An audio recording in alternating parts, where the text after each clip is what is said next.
I have something here. I have the 6 purposes of schooling as laid down in 1917 by the man who Harvard named their honor lecturer in education for. So far from being a fringe individual, this guy is the reason the Harvard honor lecture in education is named as it is. The Ingalls lecture. Looks like Inglis, but it's pronounced Ingalls. And I would like to read you the 6 purposes of schooling. I moved heaven and earth, and it took years to find this book, just like trying to find, in past years, a copy of Carol Quigley's Tragedy and Hope. I learned about Ingalls from the 20-year president of Harvard, James Bryan Conant, who was a poison gas specialist in World War I, was a very inner circle of the atomic bomb project, World War II, was the High Commissioner of occupied Germany after the war. So he wrote, there must be 20 books about the institution of schooling, of which he was completely a proponent. And he's a very, very bad writer. I forced myself to read most of these books, and in one of them, he says that if you really want to know what school is about, you need to pick up the book that I'm referring to here, Principles of Secondary Education. 2 years it took me to find a copy of the book, 750 pages, tiny print, and as dull as your imagination can conceive. And furthermore, it's not until you get to the very middle of the book, in an unlabeled section, that he spills the beans. Let me spill them for you. These are the 6 purposes, or functions, as he calls them. The first he calls the adjustive function. Schools are to establish fixed habits of reaction to authority. That's their main purpose, habits of reaction to authority.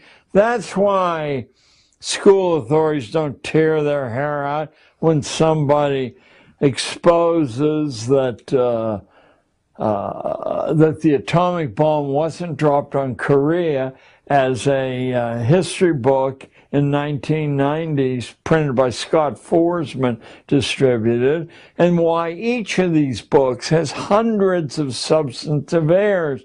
Learning isn't the reason the texts are distributed. So first is the adjustive function, fixed habits. Now, here comes the wonderful insight that being able to analyze a detail will give you.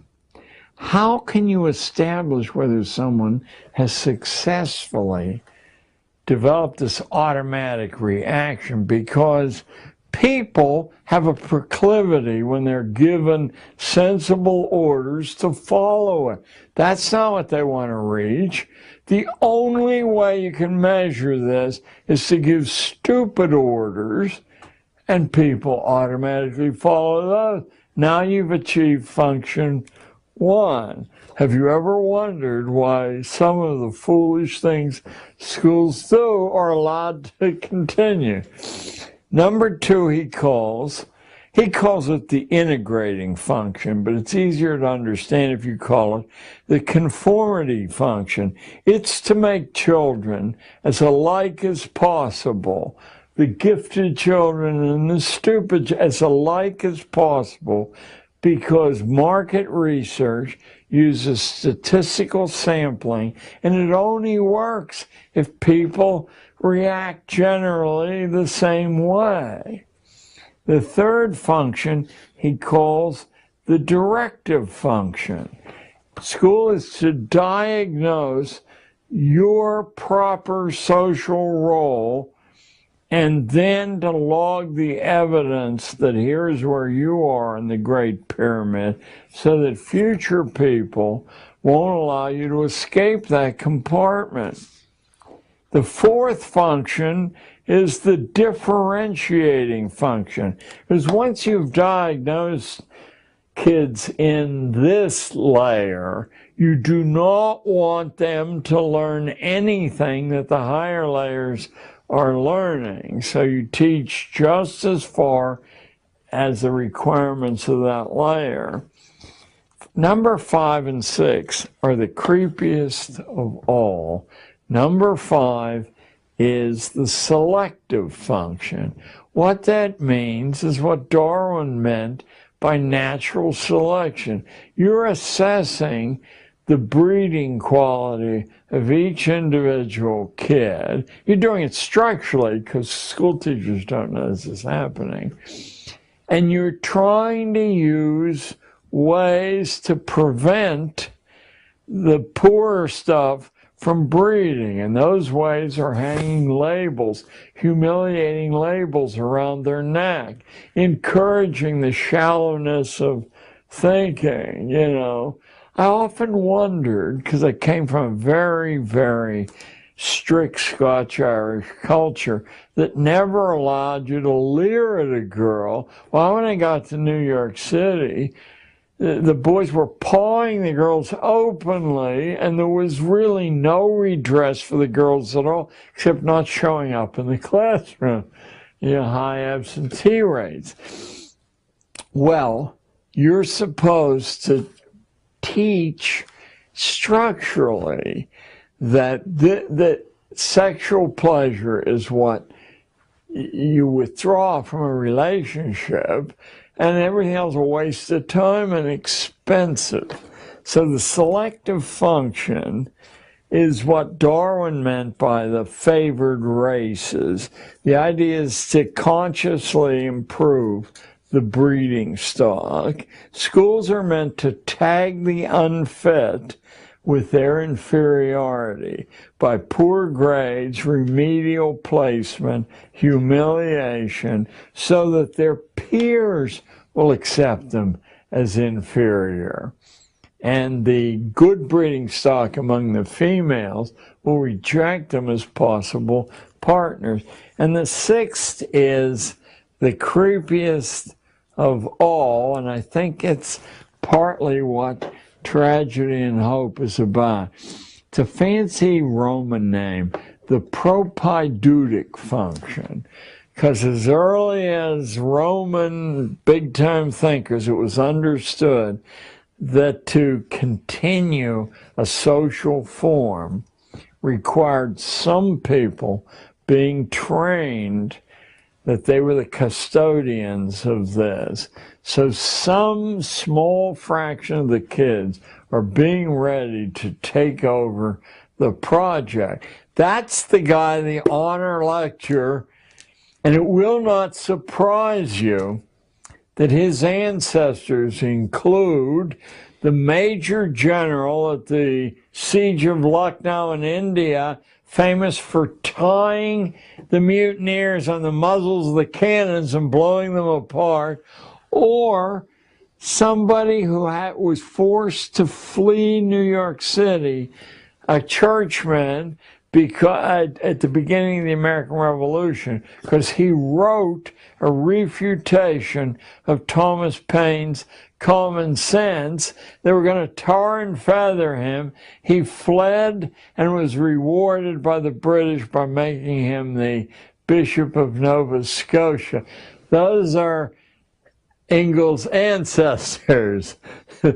So Al Ingalls is certainly, when I learned of this and wrote to Harvard asking for access to the Ingalls lecture, strike me dead, Lord, if I'm exaggerating at all, I was told, well, there is no Ingalls lecture, hasn't been for years, and we have no records.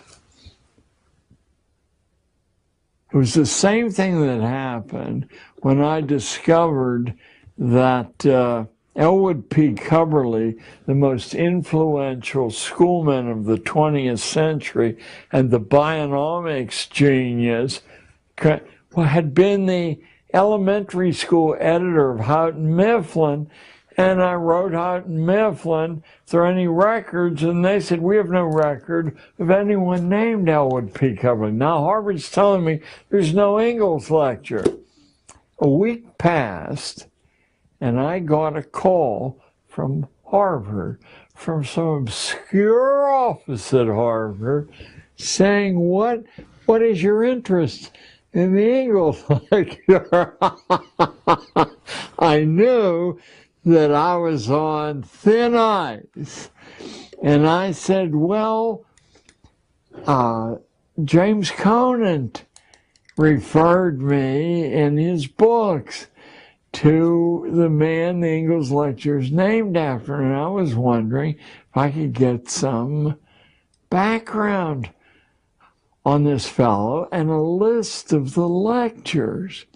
And in due time, I got a list of the lectures and instructions how to access the texts, but not easily. You know, enough hoops that someone who has to mow the lawn and burp the baby, wouldn't jump through those hoops. I was able to prove Harper's wouldn't publish when they did the cover essay I wrote, which Lou Lapham named Against School, probably after Jeremiah's Against.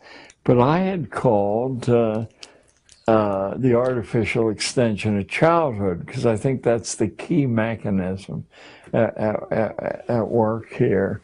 So they wouldn't print the information about Cubberley because Houghton Mifflin denied it. It was only months afterward that I looked through my extensive library of incredibly dull books about schooling and opened, and the facing page said Elwood Cubberley, editor-in-chief, elementary school,